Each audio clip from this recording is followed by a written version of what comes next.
Vamos a comenzar recordando lo que estudiamos en cuanto al séptimo sello. Según vimos, el Señor Jesucristo va a descender del cielo en poder y gloria en su segunda venida.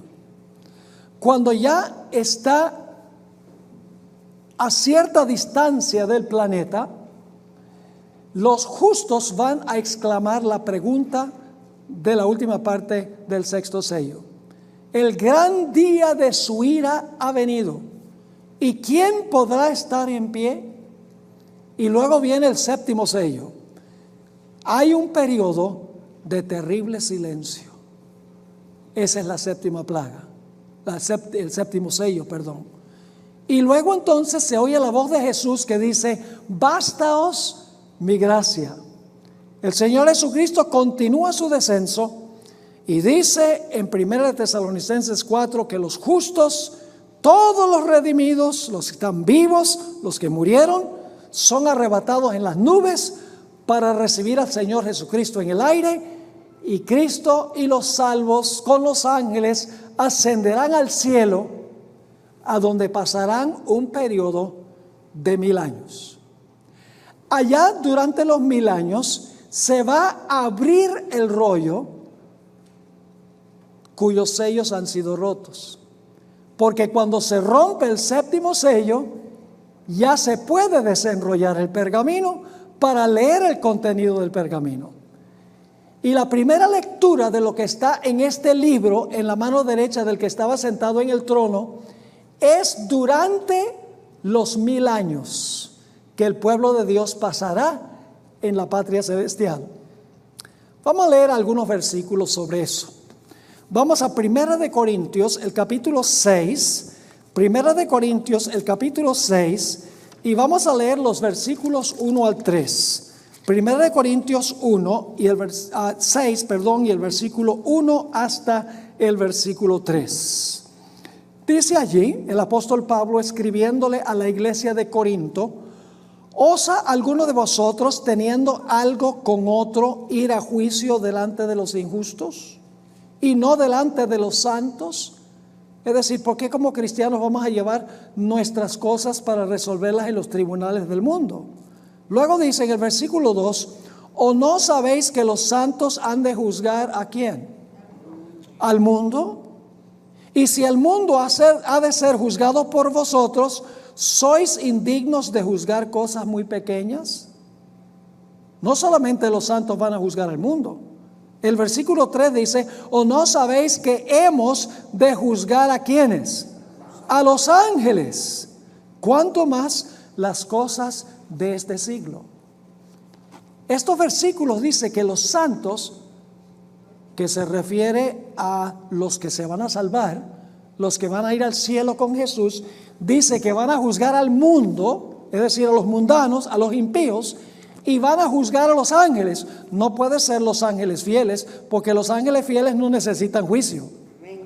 Van a juzgar a Satanás y a sus ángeles en el cielo durante un periodo de 1000 años. Se va a abrir ese rollo que contiene toda la historia de la raza humana, como vamos a ver. No falta ni un solo detalle de ninguna persona que haya vivido en la historia del planeta. Dios revelará toda la historia del mundo a los redimidos en el cielo, para que ellos dicten sentencia contra los impíos, que se ejecutará después de los 1000 años.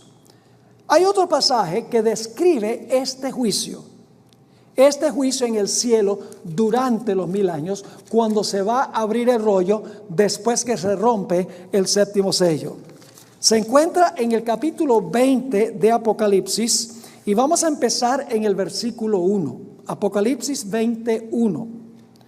Y vi un ángel descender del cielo, que tenía la llave del abismo y una grande cadena en su mano, y prendió al dragón, aquella serpiente antigua que es el diablo y Satanás, y le ató por 1000 años, y arrojólo al abismo y le encerró y selló sobre él, porque no engañe más a las naciones durante los 1000 años, digamos, hasta que 1000 años sean cumplidos. Y después de esto es necesario que sea desatado un poco de tiempo. Y luego noten el versículo 4. Quiero que capten lo que estamos tratando aquí. Desciende un ángel del cielo después de la segunda venida, ata a Satanás en este mundo por un periodo de 1000 años. Después de los 1000 años, Satanás será desatado por un corto tiempo. Ahora, ¿qué van a hacer los justos durante los 1000 años mientras Satanás está atado? El versículo 4 del capítulo 20 lo dice: y vi tronos, y se sentaron sobre ellos, y les fue dado ¿qué cosa? Juicio. Algunas versiones dicen, les fue dada la facultad de juzgar. Es decir, los que están sentados en tronos, se les da la facultad de juzgar. Y vi las almas de los degollados por el testimonio de Jesús y por la palabra de Dios, y que no habían adorado la bestia ni a su imagen, y que no recibieron la señal en sus frentes ni en sus manos, y vivieron y reinaron con Cristo 1000 años. Entonces, ¿qué se le va a dar a los santos o a los salvos cuando el Señor Jesucristo ate a Satanás? ¿Qué van a hacer los salvos en el cielo durante los 1000 años? Dice que se les dio la facultad de juzgar. ¿A quiénes? No puede ser juzgar a los fieles porque ya están allá. No puede ser juzgar a Dios porque Dios no necesita ser juzgado. No puede referirse a juzgar a los ángeles fieles porque ellos nunca pecaron. Los únicos grupos que quedan que hay que juzgar son Satanás, sus ángeles y los impíos. Se va a abrir el pergamino o el rollo y se va a ver toda la historia de la raza humana y todas las malas decisiones que tomaron los que se quedaron en la tierra muertos durante los 1000 años, y Satanás y sus ángeles en un estado vivo. Noten también Apocalipsis el capítulo 20, Apocalipsis el capítulo 20 y el versículo 11. Apocalipsis 20 y el versículo 11. Esto es durante los 1000 años. Estos dos versículos, 11 y 12, está relatando algo que va a pasar durante los 1000 años. Dice, y vi un gran trono blanco. Yo pregunto, el Señor Jesucristo cuando regrese por segunda vez, ¿se acuerdan el sexto sello? Escondernos de aquel que está sentado sobre el ¿qué? Sobre el trono y de la ira del Cordero. A Jesús se le pinta viniendo por segunda vez sentado en su trono. Ahora, ¿qué pasa con las islas y los montes cuando Cristo venga, según el sexto sello? Las islas se van a hundir y los montes se van a caer. Ahora fíjense el versículo 11 otra vez. Y vi un gran trono blanco, que es el mismo sobre el cual viene Jesús por segunda vez, y al que estaba sentado en él, delante del cual huyó ¿qué cosa? La tierra y el cielo, y no fue hallado el lugar de ellos. ¿Qué es lo que pasa en la segunda venida? Porque el cielo se enrolla como un pergamino. Las estrellas, el sol, la luna se desvanecen de sus lugares. Y luego, ¿qué sucede en el versículo 12? Y vi los muertos, grandes y pequeños, que estaban delante de Dios. ¿Quiénes son estos muertos que están delante de Dios? En realidad son ¿quiénes? Los impíos. Y luego sigue diciendo, ¿qué va a suceder? Los libros fueron ¿qué? Abiertos. Y otro libro fue abierto, el cual es el de la vida, y fueron juzgados ¿quiénes? Los muertos por las cosas que estaban escritas en los libros según sus obras. Estos muertos que son juzgados cuando Cristo venga por segunda vez. Cuando se rompe el séptimo sello, hay silencio en el cielo, Cristo lleva a su pueblo al cielo y entonces se abre el pergamino para juzgar a todos los impíos. Ahora quiero que notemos la secuencia de eventos que van a ocurrir después de los 1000 años. Vamos otra vez a Apocalipsis el capítulo 20 y vamos a leer el versículo 13 de Apocalipsis 20 capítulo 20. Notemos que el versículo 13 está relatando lo que va a ocurrir después de los 1000 años. Es decir, versículo 11 y 12 ocurre antes. y durante. Lo que está en el versículo 13 ocurre después de los 1000 años, cuando los muertos resucitan. Nota lo que dice el versículo 13. Y el mar dio los muertos que estaban en él. ¿Qué significa el mar dio los muertos que estaban en él? Y el sepulcro, la muerte y el sepulcro, dieron los muertos que estaban en ellos. ¿Qué significa dieron los muertos que estaban en ellos? Significa que los muertos ahora van a ¿qué? Van a resucitar. Y fue hecho juicio de cada uno según sus ¿qué? Según sus obras. Ahora, yo no sé si ustedes captaron esto. Muy importante. Hay un juicio que transpira durante los 1000 años. El Hijo del Hombre viene sentado en su trono. La tierra es removida de su lugar. Y entonces se realiza un juicio en el cielo, según el versículo 11 y el versículo 12. Los muertos están parados delante de Dios. Ahora, cuando dice que los muertos están parados delante de Dios, un muerto no se puede parar.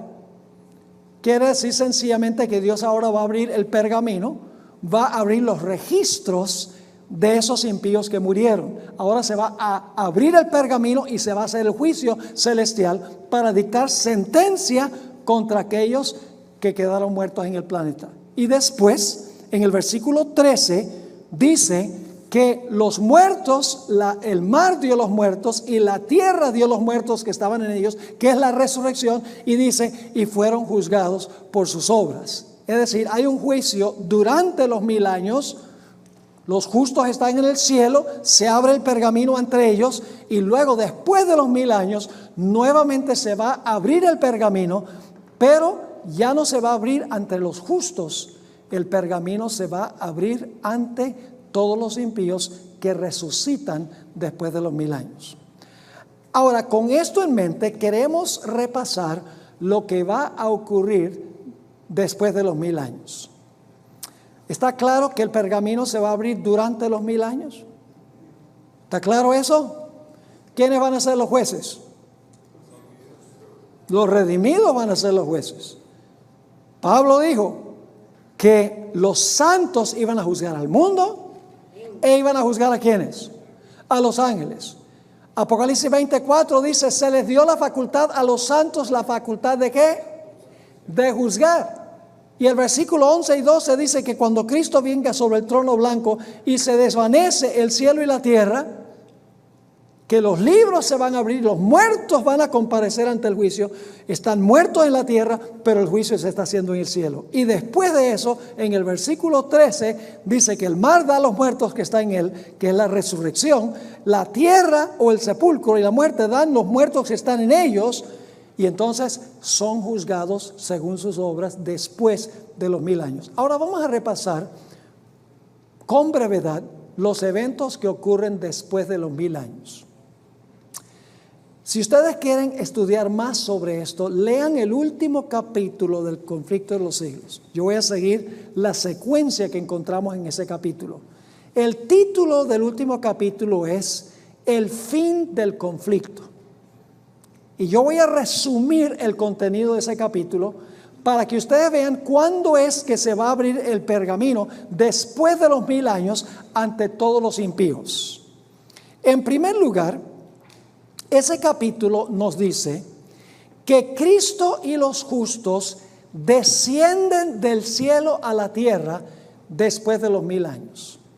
Jesús, los ángeles, los redimidos descienden del cielo a donde han estado juzgando por 1000 años al mundo. Satanás y sus ángeles ahora descienden con Cristo del cielo a la tierra.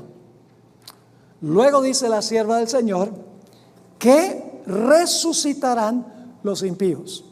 Cristo va a llamar del sepulcro a todos los muertos impíos que están en la tierra, que fueron juzgados en el cielo durante los 1000 años. Todos van a resucitar. Jesús los va a llamar del sepulcro. Todos los impíos de todas las épocas, la Biblia dice que su número es como la arena del mar, el número de los granitos de arena en el mar. ¿Cuántos son esos? Prácticamente incontable, una muchedumbre que nadie podía contar. Así que Jesús resucita a los impíos. Y eso es lo que significa que Satanás ahora es atado. Yo pregunto, ¿dónde radica el poder de Satanás? ¿Por qué Satanás tiene poder? Tiene poder porque tiene a quien engañar. ¿Cuánto poder tendría Satanás si no tiene a nadie a quien engañar? Nada de poder. ¿Qué va a pasar con todos sus seguidores cuando Cristo venga? Todos van a morir. Y Satanás va a quedar solo aquí con sus ángeles. Toda su base de apoyo está muerta. Y por eso Satanás está atado. No puede engañar. Después de los 1000 años puede engañar. ¿Por qué razón? Porque después de los 1000 años los impíos resucitan y Satanás otra vez tiene su fuente de poder, sus gentes que ahora puede engañar. Por eso Apocalipsis 25 dice: el resto de los muertos no tornaron a vivir hasta que se cumplieran los 1000 años.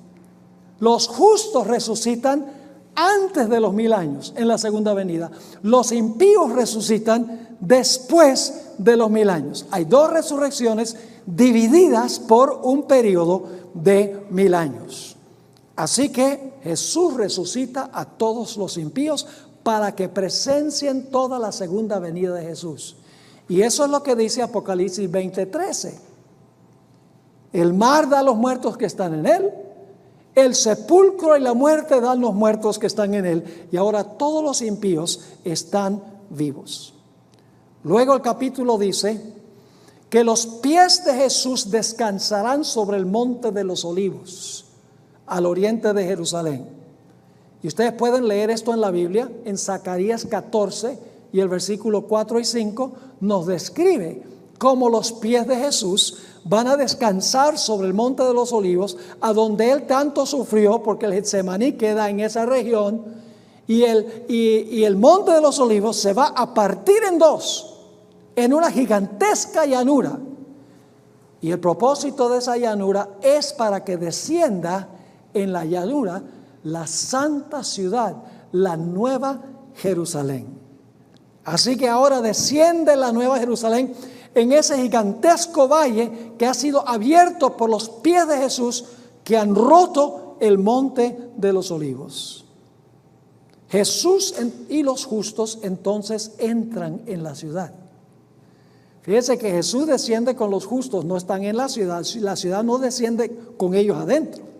Jesús desciende con los santos, sus pies caen sobre el monte de los olivos, se abre la llanura, la ciudad desciende y entonces los justos entran a la santa ciudad con Jesús. En este momento, entonces, Satanás sale a engañar a las naciones.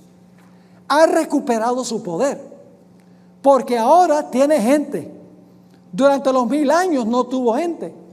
Durante los 1000 años le tocó sentarse solo con sus ángeles a contemplar el desastre que él causó y a pensar en el juicio que se estaba haciendo de él y sus ángeles en el cielo, porque él sabe que se va a hacer un juicio para dictar sentencia, la longitud de la sentencia de él con sus ángeles y de los impíos.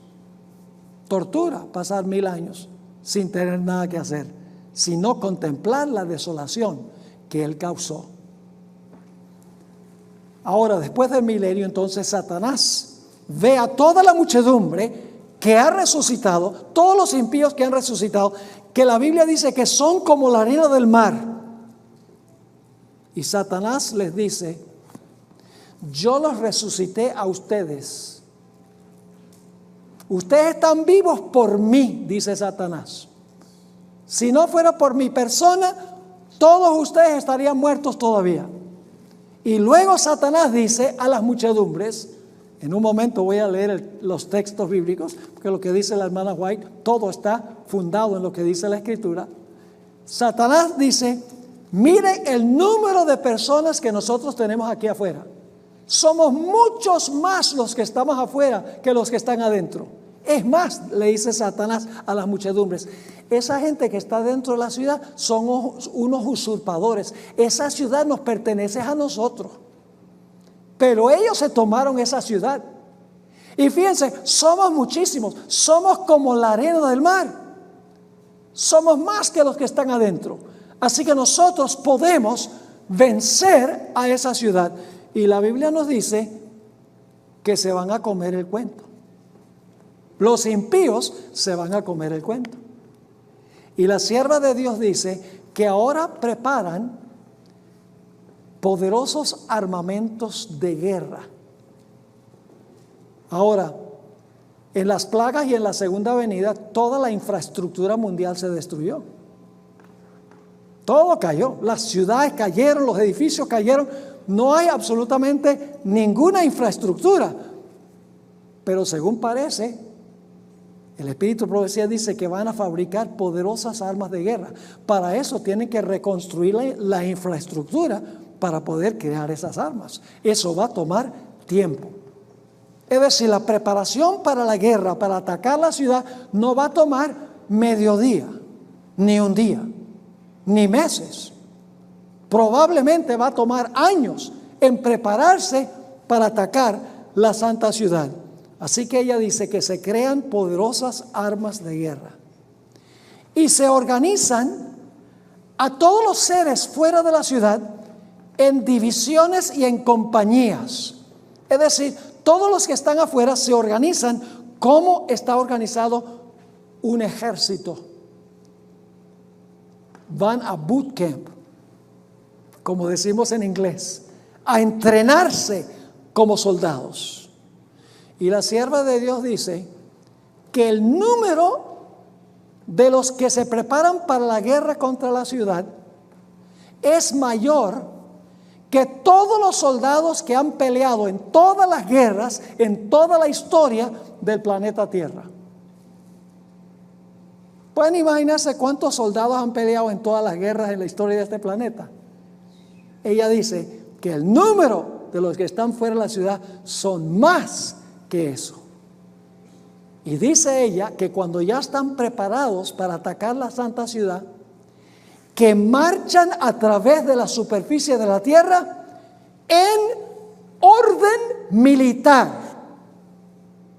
Yo pregunto, ¿para eso tienen que haber sido bien entrenados para marchar en orden militar? Absolutamente, tienen que haber entrenado para poder hacer eso. La Biblia describe este ejército en Apocalipsis 20. Apocalipsis, el capítulo 20. Y vamos a leer el versículo 8 y el versículo 9. Y saldrá para engañar a las naciones que están sobre los 4 ángulos de la tierra, Gog y Magog, a fin de congregarlos para la batalla, el número de los cuales es como ¿qué? Es como la arena del mar. Y subieron sobre la anchura de la tierra y circundaron el campo de los santos y la ciudad amada. ¿Cómo se llama esa ciudad amada? La Nueva Jerusalén. Y cuando están a punto de atacar la ciudad, Satanás los ha engañado para pensar que pueden prevalecer contra los que están dentro de la ciudad. Ahora se ve al Señor Jesucristo sentado en un gran trono blanco, solo, por encima de la ciudad. Todos los impíos están presenciando este evento. Y allí se realiza la coronación final de Cristo Jesús. Ya no solo como Rey de gracia, ya no solo como Rey que vino en su segunda venida para derrotar a los enemigos, sino como Rey de reyes y Señor de señores para tomar su reino por las edades eternas. Y luego, cuando todos los impíos están listos para atacar la santa ciudad, el Señor abre el rollo, el pergamino que estaba sellado con 7 sellos, en la mano derecha del que estaba sentado en el trono. Han pasado todos los eventos de la historia. Ha pasado el primero, el segundo, el tercero, el cuarto, el quinto, el sexto, séptimo sello fue la segunda venida, el silencio en el cielo. Los justos han sido llevados al cielo. Se ha abierto el rollo ante ellos, el pergamino ante ellos. Han juzgado a Satanás, a sus ángeles y a los impíos. Y ahora todos los impíos fuera de la ciudad ven abrirse ante ellos el pergamino de toda la historia de la raza humana. La apertura del pergamino de Apocalipsis 5 tiene que ver con eventos que ocurrirán después del milenio. En ese momento, el león de la tribu de Judá desenrollará el pergamino y les revelará a los impíos las razones por las cuales se perdieron y están fuera de la santa ciudad. Es decir, cada uno va a ver la historia de su vida, las oportunidades que tuvo, el rechazo de Cristo y su sangre que lo condenó a pérdida eterna, no por capricho de Dios, sino por su elección propia. El conflicto de los siglos, página 646, Elena White describe vívidamente el gran juicio ante el trono blanco sobre el cual se sienta Jesús después del milenio. Todas las naciones estarán reunidas ante el Tribunal Supremo y el pergamino finalmente se abrirá ante todo el universo y toda lengua confesará y toda rodilla se doblará ante la supremacía del Señor Jesús. Ahora la pregunta clave es, ¿qué es lo que contiene ese pergamino? Ya lo estudiamos cuando hablamos de la visión introductoria. Ya vimos que el pergamino lo que contiene es un registro de toda la historia del planeta Tierra. Toda la historia, incluyendo las vidas de todos los justos que vivieron, de todos los impíos que vivieron, todos los engaños de Satanás, todos los engaños de los ángeles de Satanás. Toda la historia, sin faltar un solo detalle, está en ese pergamino. ¿Qué es lo que contiene el pergamino? El objeto central, el pergamino con 7 sellos, es un testamento. Pues eso es precisamente lo que era un documento tal en la ley romana de la época de Juan. Yo pregunto entonces, ¿qué es el pergamino que se va a abrir entre los impíos? Un testamento, el testamento de la raza humana. Sigamos. El panorama que vemos pues en la subdivisión de Apocalipsis 4.1 al 8.1, que es la serie de los 7 sellos, es el de un juzgado, a donde está a punto de abrirse un testamento. En el contexto de Apocalipsis, este testamento, por así decirlo, sería una escritura de propiedad que el hombre perdió y que ha sido redimida por Cristo el Cordero. De modo que el pergamino es un libro del destino. Abrirlo significa ¿qué cosa? Heredar el reino de Dios, pero el no abrirlo significaría ¿qué cosa? Perderlo. Con razón Juan lloró cuando pensó que nadie podía abrir el libro. Elena White concordó con la cita que acabo de leer. La hermana White afirma que ese libro en realidad es la historia de toda la raza humana. Es el testamento de la raza humana que revela quién va a heredar la vida y quién va a heredar la muerte y por qué. Noten esta cita que encontramos en Manuscript Releases, tomo 9, página 7.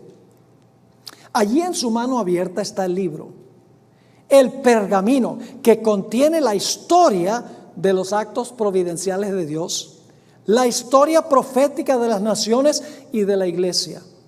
El pergamino contiene las declaraciones divinas, su autoridad, sus mandamientos, sus leyes, la plenitud del consejo simbólico del Eterno y la historia de todos los que gobernaron en las naciones. En lenguaje simbólico se halla en ese pergamino la influencia de cada nación, lengua y pueblo desde el principio de la historia hasta su final. Una historia universal, sin faltar un solo detalle. Ahora, Elena White escribió una cita muy interesante a donde ella especificó un evento que ocurrió dentro de la historia que se grabó en ese pergamino. ¿Recuerdan cuando el Señor Jesucristo, y esto lo hemos estudiado antes, pero en el contexto de lo que estamos estudiando ahora es importante repetirlo? ¿Recuerdan cuando Pilato sacó a Jesús y a Barrabás y los puso lado a lado? Y dijo a la muchedumbre, mayormente a los líderes judíos, escojan a cuál de los dos quieren ustedes que yo suelte. ¿Y qué dijo el pueblo judío? Los líderes particularmente, suéltanos a quién, suéltanos a Barrabás. Ese es un evento histórico que se escribió en el pergamino, además de todos los demás en la historia.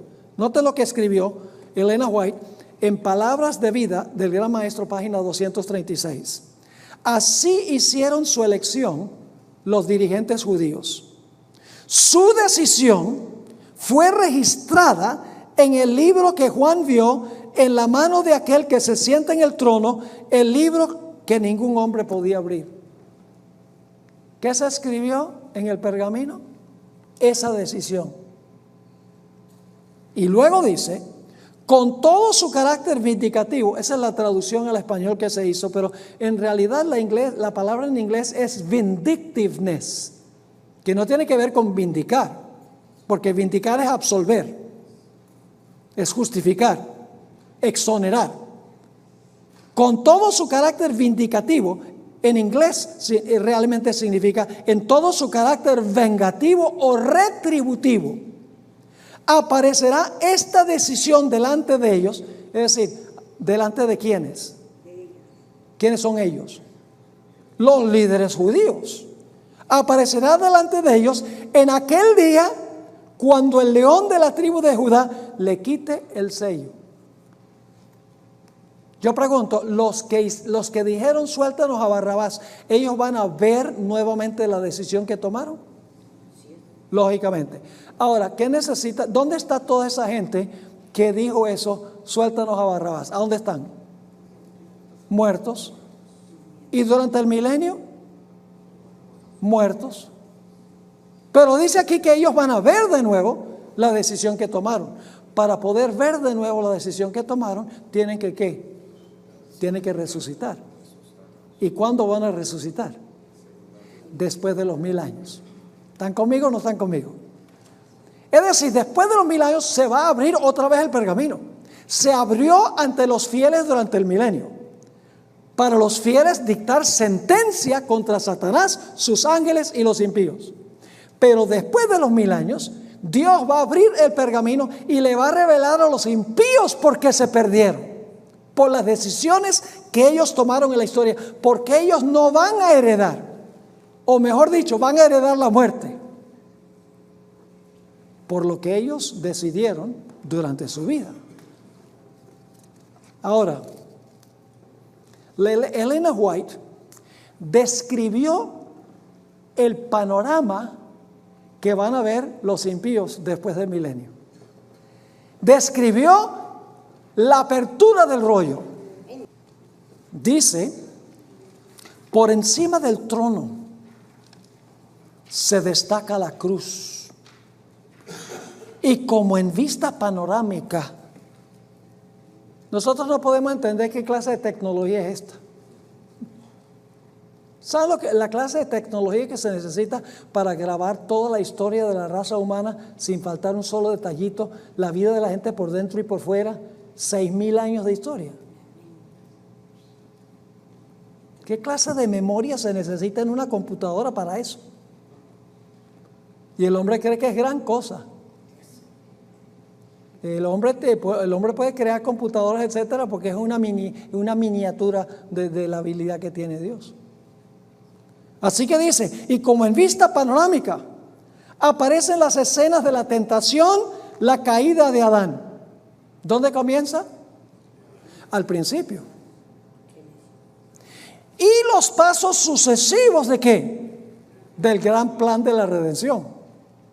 El humilde nacimiento del Salvador, su juventud pasada en la sencillez y en la obediencia, su bautismo en el Jordán, el ayuno y la tentación en el desierto, su ministerio público, que reveló a los hombres las bendiciones más preciosas del cielo, los días repletos de obras de amor y misericordia, y las noches pasadas en oración y vigilia en la soledad de los montes, las conspiraciones de la envidia, del odio y de la malicia, con que se recompensaron sus beneficios, la terrible y misteriosa agonía en el Getsemaní, bajo el peso anonadador de los pecados de todo el mundo, la traición que le entregó en manos de la turba asesina, los terribles acontecimientos de esa noche de horror, el preso resignado y olvidado de sus discípulos más amados, arrastrado brutalmente por las calles de Jerusalén, el Hijo de Dios presentado con visos de triunfo ante Anás, obligado a comparecer en el palacio del sumo sacerdote,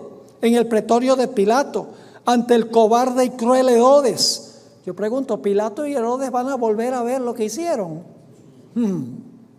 Ridiculizado, insultado, atormentado y condenado a muerte. Todo eso está representado a lo vivo, en high definition, en alta definición. Luego, ante las multitudes agitadas, se reproducen las escenas finales.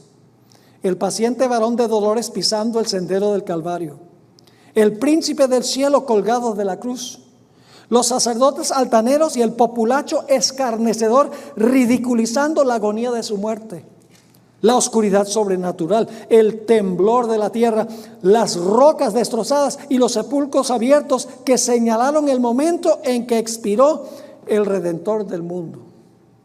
La escena terrible se presenta ¿con qué? Con toda exactitud. Satanás y sus ángeles y sus súbditos no pueden apartar los ojos del cuadro que representa su propia obra. Cada actor recuerda el papel que desempeñó. Wow. Recuerda el papel que desempeñó, dice ella. Herodes, el que mató a los niños inocentes de Belén para hacer morir al rey de Israel.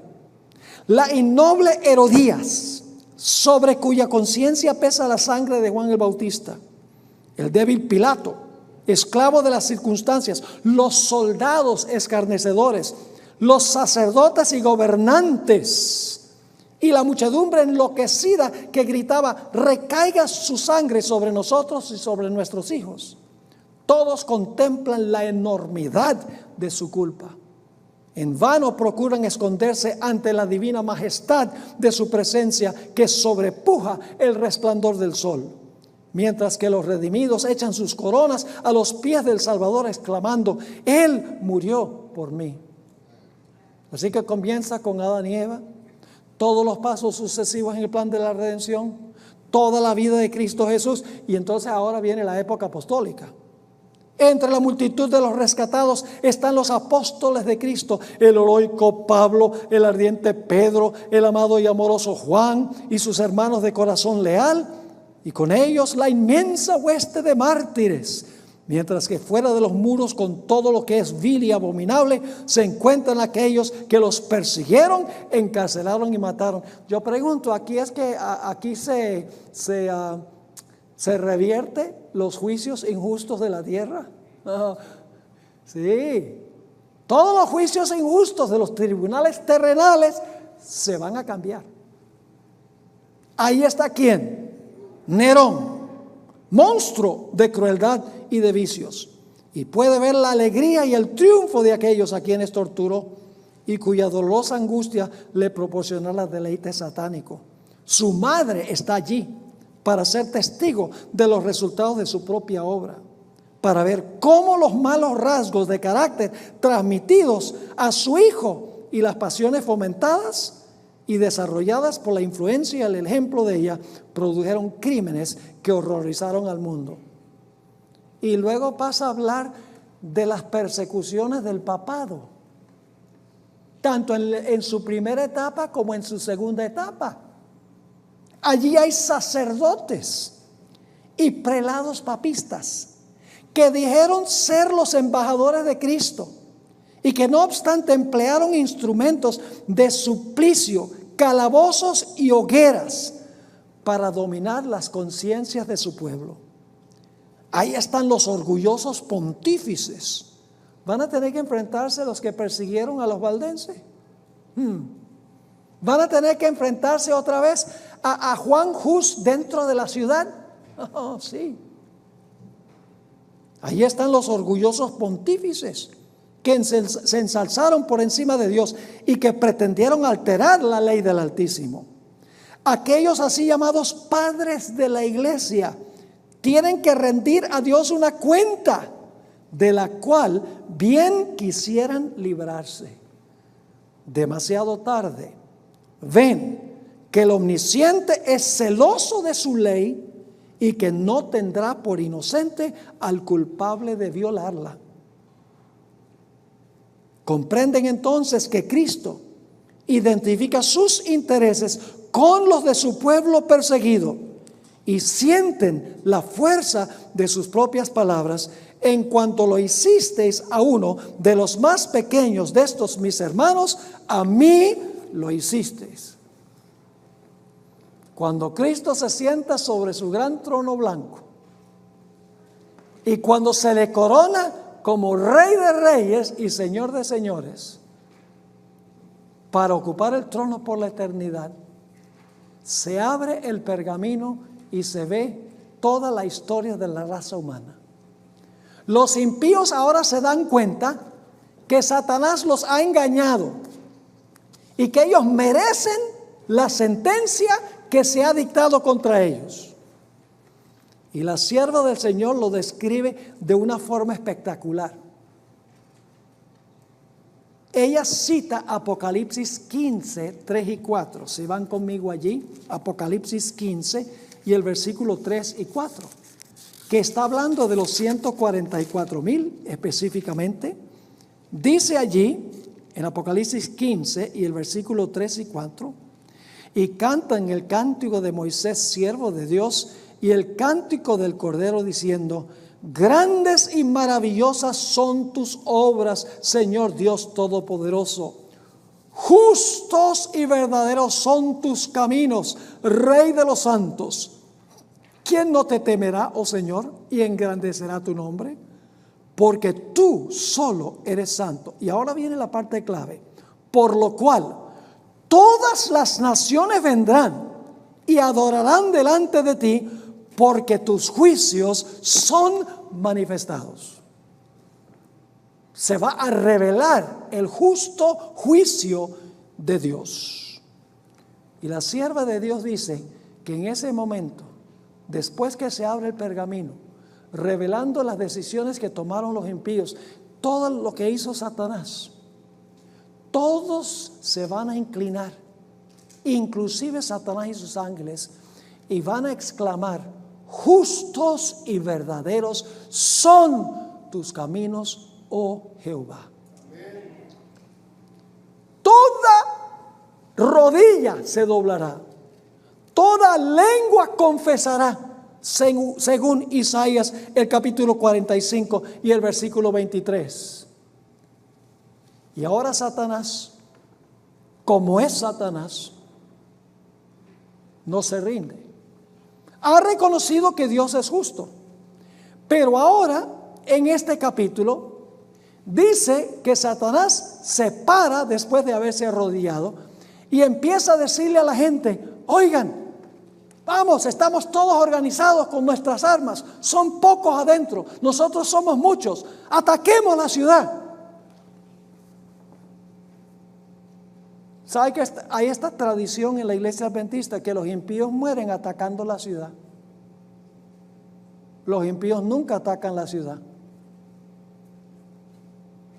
Se preparan para atacar la ciudad. Rodean la ciudad. Crean armamentos de guerra. Marchan con precisión militar para circundar la ciudad, pero nunca atacan la ciudad. Ezequiel el capítulo 28, los primeros 10 versículos, dice que los impíos ahora no están airados con los que están adentro, sino con Satanás. porque han visto que están perdidos porque escucharon a Satanás en vez de escuchar la palabra de Dios. Ahora su ira, que antes estaba enfocada hacia los que estaban en la ciudad, quería que todos atacaran la ciudad para tomarla. Ahora no hay un solo impío con él. Se voltean y le dicen: tú decías que esa gente adentro son los malos y que esa ciudad es nuestra. Pero ahora Dios ha revelado en el pergamino, por encima de la ciudad, que nosotros estamos perdidos por nuestra propia culpa y porque tú y tus ángeles nos engañaron. Y dice en el conflicto de los siglos y en Ezequiel 28 que los impíos se lanzarán con furia contra Satanás y sus ángeles. Es decir, los impíos no atacan la ciudad. Los impíos atacan a Satanás y a sus ángeles. Y luego viene algo muy interesante. Dice en Apocalipsis, el capítulo 20, que luego descendió fuego del cielo y consumió a Satanás, a sus ángeles y a los impíos. Ahora escuchen bien. El tiempo después de los 1000 años va a ser mucho más largo de lo que nosotros hemos pensado. Por mucho tiempo yo pensaba, bueno, después del milenio los impíos van a resucitar, Satanás se mete en medio de ellos y en cuestión de poquito tiempo ya atacan la ciudad. Pero en realidad, al estudiar el último capítulo del conflicto de los siglos y el capítulo 20 de Apocalipsis, en realidad el tiempo después va a ser un tiempo considerable. Le va a tomar a los justos 1000 años para ver todo lo que está en el pergamino. ¿Sí o no? ¿Cómo no? Además de eso, tienen que crear armas de guerra en una infraestructura que ha sido completamente destruida. Millones de soldados tienen que ser entrenados para marchar con precisión militar. Va a durar mucho más tiempo. Cada uno será castigado conforme a sus obras. Yo pregunto, si un individuo que se comió un semáforo en rojo va ante un juez, o digamos mejor, usemos de esta forma mejor, un individuo que mató a otra persona y va ante el juez, y el juez le dice: tú mataste a tal y tal, te condeno a muerte, la sentencia de muerte. ¿Se merece esa sentencia? Sí. Luego viene un individuo que se comió un semáforo en rojo y el juez le dice: te condeno a muerte. ¿Qué dirían ustedes del juez? Ese juez no es justo, porque el castigo no es conforme a las obras. ¿Ustedes creen que todos los impíos se van a quemar todos ahí al mismo, así rapidito? No, señor. El conflicto de los siglos y primeros escritos dice que algunos impíos se extinguirán rápidamente. Otros sufrirán por muchos días. Sufren el castigo por los pecados que ellos cometieron. Si hubieran aceptado a Jesús, no hubieran tenido que pagar nada porque Él pagó. Pero cuando no aceptaron el pago que hizo Él, entonces ellos tienen que pagar. Algunos impíos sufrirán por muchos días. Y la sierva de Dios dice que después que se apague el último impío, que sufre por muchos días, Satanás continuará viviendo por mucho tiempo. Es decir, el lago de fuego va a durar mucho más tiempo que lo que nosotros generalmente pensamos. Y la gente dice: entonces Dios es salvaje. No, Dios no es salvaje. Dios castiga conforme a su justicia. El delito determina el castigo. Yo pregunto, ¿ustedes creen que sería justo que Dios castigara a Satanás con el mismo castigo que una persona que rechazó a Jesús pero no le hizo mal a nadie? Eso no sería justicia, en ningún sentido de la palabra. Ahora, ¿cuánto tiempo va a sufrir Satanás? Yo no le puedo decir cuánto tiempo va a sufrir Satanás. Pero déjenme darles una clave para que sepan que va a ser bastante largo. Cada impío morirá por los pecados que él o ella cometieron, solo por sus propios pecados. Pero ¿recuerdan ustedes la ceremonia del macho cabrío Azazel? Todos los pecados que habían entrado al santuario, de los que fueron perdonados de los justos, eran colocados sobre la cabeza del macho cabrío Azazel, que es símbolo de ¿qué? De Satanás. Es decir, Satanás no solo va a sufrir por los pecados de él, que son muchos, sino por todos los pecados de los justos que entraron por la sangre de Cristo al santuario. Ahora, si un impío va a sufrir muchos días por sus propios pecados, ¿cuánto tiempo va a sufrir Satanás por los de él y por todos los redimidos? Dejo que ustedes hagan los cálculos. No sabemos el tiempo, pero será mucho más tiempo de lo que nosotros generalmente pensamos.